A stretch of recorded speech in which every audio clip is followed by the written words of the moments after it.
ነዳጅን በተመለከተ አስደንጋጭ መረጃ ተሰምቷል። አሜሪካና ኢራን ከሁለት ወር በፊት የገቡበት ጦርነት የመቋጨት አዝማሚያ እያሳየ አለመሆኑን ተከትሎ በዓለም አቀፍ ገበያ የነዳጅ ዋጋ ከአውሮፓውያኑ 2022 ወዲህ ባልታየ መጠን ጨምሯል። ለጋዛ እርዳታ ጭነው ሲጓዙ የነበሩ 22 ጀልባዎች በግሪኳ ክሪት ደሴት አቅራቢያ ዓለም አቀፍ ውሃ ላይ ሳሉ በእስራኤል ኃይሎች መጠለፋቸውን የፍልስጤም ደጋፊ አክቲቪስቶች አስታውቀዋል። መረጃውን ይዘናል። ኢራን አሜሪካ ዳግም ወታደራዊ እርምጃ መውሰድ ከጀመረች ረጅምና የከፋ ጉዳት የሚያስከትል ያጸፋ እርምጃ እንደምትሰጥ እያስጠነቀቀች ትገኛለች። እንደዚሁም የኢራኑ መሪ ሙጅተባ ኻሜኒ በሰጡት መግለጫ አሜሪካ በፐርሺያ ባህረ ሰላጤ ቦታ እንደሌላት ገልጸው የኒውክሌርና የሚሳኤል አቅማቸውን ለመከላከል ቃል መግባታቸውም ተሰምቷል። መረጃውን ሰፋ ባለ ዳሰሳ ወደ እናንተ የምናደርስ ይሆናል። እንደዚሁም እስራኤል ከሊባኖስ ጋር የተኩስ አቁም ስምምነት ላይ ብትደርስም በደቡባዊ ሊባኖስ በፈጸመችው ከባድ ጥቃት በርካታ ሰዎች መገደላቸው ተነግሯል። በአንጻሩ የአሜሪካው ፕሬዝዳንት ዶናልድ ትራምፕ ሌሎች ሀገራት ዓለም አቀፍ ጥምረት እንዲመሰርቱና የሆርሙዝ ወሽመጥን እንዲያስከፍቱ ጥሪያቸውን አቅርበዋል። እነዚህንና ሌሎች ከመካከለኛው ምስራቅ ጦርነት ጋር በተያያዘ የተሰሙ ሰበር መረጃዎችን ወደ እናንተ ልናደርስ ተገኝተናል። አብራችሁ እንድትቆዩ ስንጋብዛችሁ እግረ መንገዳችሁን ለቻናላችን ሰብስክራይብ በማድረግ ቤተሰባችንን እንድትቀላቀሉ በመጋበዝ ሲሆን እንደዚሁም ፕሮግራማችን ከተመቻችሁም ቪዲዮውን ላይክ እና ሼር እንድታደርጉልን ጥሪያችንን በአክብሮት እያስተላለፍን ነው።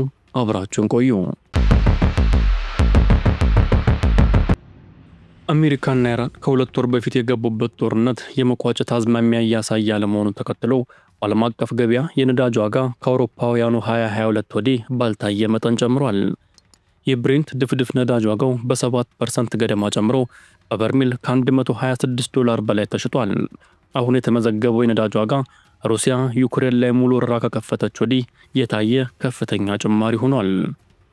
በአሜሪካና ኢራን መካከል የሚደረገው የሰላም ንግግር ያለ ተጨባጭ እንቅስቃሴ ባለበት መቆሙን ተከትሎ የኤነርጂ ዋጋ በዚህ ሳምንት ጨምሯል። በእስያ ገበያ ላይ የነዳጅ ዋጋ በበርሜል $126.3 የተሸጠ ሲሆን የአውሮፓ ገበያ ሲከፈት ግን የብሬንት ዋጋ ወደ $122 ተመልሶ ወርዷል። ቤንዚንና ናፍጣ የሚገኝበት ድፍድፍ ነዳጅ ከኢራን ጦርነት መጀመር ወዲህ ያሳየው ጭማሪ የነዳጅ ችርቻሮ ዋጋ እንዲጨምር ምክንያት ሆኗል። አሜሪካ ወደ ኢራን ወደቦች የሚደረጉ ጉዞዎች ላይ የጣለችውን እገዳ ቴህራን የሆርሙዝ ወሽመጥ መዘጋት እስከቀጠለች ድረስ ለማራዘም መዘጋጀቷ ከተዘገበ በኋላም የነዳጅ ዋጋ በ6 በመቶ ጨምሮ ቆይቷል። ኢራን አሜሪካ ዳግም ወታደራዊ እርምጃ መውሰድ ከጀመረች ረጅምና የከፋ ጉዳት የሚያስከትል የአጸፋ እርምጃ እንደምትሰጥ አስጠንቅቃለች። ቴህራን አሜሪካ የተወሰነ ቢሆንም እንኳ ጥቃት ዳግም መፈጸም ከጀመረች ረጅምና የከፋ ጉዳት የሚያስከትል ጥቃት በቀጠናው ባሏት የጦር ሰፈሮች ላይ እንደሚፈጽሙ የአብዮታዊ ዘቡ ከፍተኛ ባለስልጣን ተናግረዋል። በቀጠናው ጦር ሰፈሮቻችሁ ላይ የሆነውን አይታችኋል፣ በጦር መርከቦቻችሁ ላይ ተመሳሳይ ነገር እናያለን ሲሉ የአየር ኃይል አዛዡ ማጂድ ሞሳቪ መናገራቸውን የኢራን መገናኛ ብዙሃን ዘግቧል። አሜሪካና እስራኤል በኢራን ላይ ጦርነት መጀመራቸውን ተከትሎ የሆርሙዝ ወሽመጥ በመዘጋቱ የተነሳ የዓለም የነዳጅ አቅርቦት ተስተጓጉሏል። አሜሪካ ሀገራት ጥምረት ፈጥረው የሆርሙዝ ወሽመጥ እንዲያስከፍቱ ግፊት እያደረገች መሆኑንም ሮይተርስ ዘግቧል። በአንጻሩ የኢራኑ ጠቅላይ መሪ የእስላማዊ ሪፐብሊኩን ኒውክሌርና የሚሳኤል አቅም ለመከላከል ቃል ገብተዋል።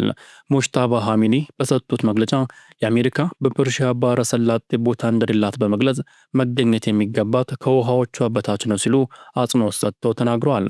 ኻሜኒ በሰጡት መግለጫ ላይ የኢራን ኒውክሌርና የባሊስቲክ ሚሳኤል ፕሮግራም ለንግግር እንደማይቀርብም አመልክተዋል።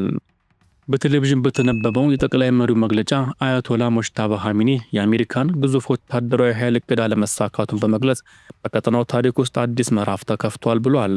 ኻሜኒ ኢራን ወሽመጡን መቆጣጠሯ ባህረ ሰላጤውን የበለጠ ደህንነቱ የተጠበቀ እንዲሆን ያደርገዋል ሲሉ መግለጫው አክሎም ቴህራን በወሽመጡ ላይ የሚኖራት ህጋዊ አመራርና አዲስ አስተዳደር የቀጠናውን ዜጎች በሙሉ ተጠቃሚ ያደርጋል ሲል ገልጿል። ሙጅተባ ኻሜኒ የአባታቸውን መገደል ተከትሎ የጠቅላይ መሪነቱን ስልጣን ከተረከቡ ጀምሮ ለህዝብ ታይተው አያውቁም። ጠቅላይ መሪው መግለጫውን የሰጡት የሀገሪቱ ምጣኔ ሀብት ላይ የሚደርሰው ጫና በበረታበት የአሜሪካ ባህር ኃይል ወደ ቴህራን ወደቦች የሚገቡና የሚወጡ መርከቦች ላይ የጣለው እገዳ በቀጠለበት ወቅት ነው። ኢራን የሆርሙዝ ወሽመጥ መዝጋቷን ተከትሎ የዓለም ነዳጅ ዋጋ በከፍተኛ ደረጃ አሻቅቧል። ሐሙስ ዕለት የብሬንት ድፍድፍ ነዳጅ ዘይት ዋጋ በበርሜል $126 መግባቱን መዘገባችን አይነሳም። ዶናልድ ትራምፕ በኢራን ወደቦች ላይ የጣሉትን እገዳ እንደሚቀጥሉ የገለጹ ሲሆን አጋሮቻቸው ጥምረት በመፍጠር የሆርሙዝ ወሽመጥ እንዲያስከፍቱ ግፊት እያደረጉ ነውም ተብሏል። ኻሜኒ በመግለጫቸው ላይም አሜሪካንን ታላቋ ሰይጣን በማለት የጠሯት ሲሆን በፐርሺያ ባህረ ሰላጤ ምንም ጉዳይ የላትም ብለዋል። የኢራን የበላይ መሪ መሳሪያዎቻችንና ቴክኖሎጂዎቻችንን እንደ ሀገር የማንነታችን አካል ናቸውና ምንም ቢሆን እንጠብቃቸዋለን ሲሉ ተናግረዋል። ሁሉም የኢራን አቅሞች፣ ሳይንስና ቴክኖሎጂ፣ ኢንዱስትሪ፣ የኒውክሌርና ሚሳኤል ፕሮግራሞች በ90 ሚሊዮን የኢራን ሕዝብ የሚታዩ እንደ ውድ ብሔራዊ ሀብቶች መሆኑን ጠቅላይ መሪው ተናግረዋል። አክለውም ልክ ውሃችን፣ ግዛታችንና አየር ክልላችንን እንደምንከላከለው እንጠብቀዋለን ብለዋል። በሺህ ኪሎ ሜትሮች አቋርጠው መጥተዋል ያሏቸውን የውጭ ኃይሎች በስግብግብነትና በክፋት ይንቀሳቀሳሉ ሲል ወንጅለዋል። በአካባቢው ምንም ቦታ የላቸውም ከውሃው በታች ካልሆነ በስተቀርም ብለዋል። ኻሜኒ በዚህ መግለጫቸው ላይ ኢራን ወሽመጡን መቆጣጠሯን እንደምትቀጥል አመልክተዋል። ኢራን በወሽመጡ በኩል የሚያልፉ መርከቦችን $2 ሚሊዮን እንደምታስከፍልም መናገሯ ይታወሳል። ሌላው እስራኤልና ሊባኖስ የተኩስ አቁም ስምምነት ላይ ቢደርሱም በደቡባዊ ሊባኖስ ሐሙስ ዕለት በፈጸመችው ከባድ ጥቃት 2 ሕፃናትን ጨምሮ 9 ሰዎች መገደላቸውን የአገሪቱ ጤና ሚኒስቴር አስታውቋል። ሁለተኛ ሳምንቱን በያዘው የተኩስ አቁም አሁንም እስራኤል ጥቃቶችን መፈጸሟን ቀጥላለች። እስራኤል ሐሙስ ዕለት ሄዝቦላ መሰረተ ልማት ናቸው ባለቻቸው ስፍራዎች በፈጸመችው ድብደባ 23 ሰዎች መጎዳታቸውንና ከነዚህም መካከል 8ቱ ሕፃናት፣ 7ቱ ደግሞ ሴቶች መሆናቸውን ሚኒስቴሩ አስታውቋል። ሄዝቦላ በበኩሉ በደቡብ የአገሪቱ ክፍል በሚገኙ የእስራኤል ጦር አባላት ላይ በድሮን ጥቃት መፈጸሙን አስታውቋል። በእስራኤልና በሊባኖስ መካከል በዋሽንግተን ንግግር ከተደረገ በኋላ ሚያዝያ 16 ጀምሮ የተኩስ አቁም ስምምነት የተደረሰ ቢሆንም ግጭቶቹ ግን አሁንም ቀጥለዋል። የሊባኖሱ ፕሬዝዳንት ጆሴፍ አውን ምንም እንኳ የተኩስ አቁም ቢደረስም እስራኤል ስምምነቱን በመጣስ ጥቃት መፈጸሟን እንደቀጠለች ነው በማለት የተቹ ሲሆን በሚደርሱ የአየር ድብደባዎች የመኖሪያ ቤቶችና የአምልኮ ስፍራዎች እየወደሙ ነው ሲሉም ከሰዋል። እስራኤል ዓለም አቀፍ ሕጎችንና ስምምነቶችን እንድታከብርና በሲቪሎች፣ በሕክምና ባለሙያዎች፣ በሲቪል መከላከያና በሰብአዊ ድርጅቶች ላይ ማነጣጠሯ እንድታቆም ጫና መደረግ አለበትም ብለዋል። እስራኤል በበኩሏ ጥቃቶቹን የምትፈጽመው ሄዝቦላ ለሚተኩሳቸው ድሮንና ሮኬቶች ምላሽ ለመስጠት መሆኑን በመግለጽ ትከራከራለች። በተኩስ አቁም ስምምነቱ ሄዝቦላ ያልተካተተ ቢሆንም እስራኤል የምታከብር ከሆነ ለስምምነቱ እንደሚገዛ አስታውቆ ነበር። የተኩስ አቁሙ በብሔር ሌሎች የሀገሪቱ ክፍሎች የሚካሄደውን ጥቃት በአብዛኛው ቢያቆምም በደቡባዊ ሊባኖስ ግን የሚካሄደው ድብደባ እንደቀጠለ ይገኛል። ለጋዛ እርዳታ ጭነው ሲጓዙ የነበሩ 22 ጀልባዎች በግሪኳ ክሪክ ደሴት አቅራቢያ ዓለም አቀፍ የውሃ ላይ ሳሉ በእስራኤል ኃይሎች መጠለፋቸውን የፍልስጤም ደጋፊ አክቲቪስቶች አስታውቀዋል። የመርከቦቹን የቡድን ጉዞ ያቀናጀው ግሎባል ሱመድ ፍሎቲላ የተባለው ተቋም የእስራኤልን እርምጃ የባህር ላይ ወንብድና ሲልም ተቃውሞታል። መርከቦቹ ላይ የነበሩ ሰዎች በእስራኤል ባህር ኃይል ከተዘጋው ጋዛ 965 ኪሎ ሜትር ርቀት ላይ ህገወጥ በሆነ መንገድ መያዛቸውን ተቋሙ ገልጿል። የእስራኤል የውጭ ጉዳይ ሚኒስቴር በበኩሉ ከ20 የሚበልጡ ጀልባዎች ውስጥ የነበሩ 175 አክቲቪስቶችን መያዙንና ወደ እስራኤል እየተወሰዱ መሆኑን አስታውቋል። የጀልባዎቹን ጉዞም የህዝብ ግንኙነት ትርኢት ሲል አጣጥሎታል።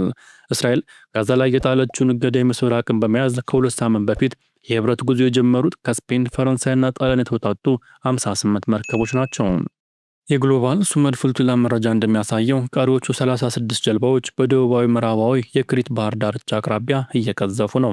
የቡድኑ አባላት ከነበሩት መርከቦች ውስጥ ቢያንስ 22 ያህሉ ሙሉ በሙሉ የዓለም አቀፍ ህግ ጥሰት በሆነ መልኩ በእስራኤል ኃይሎች መመወራቸውን ተቋሙ ገልጿል።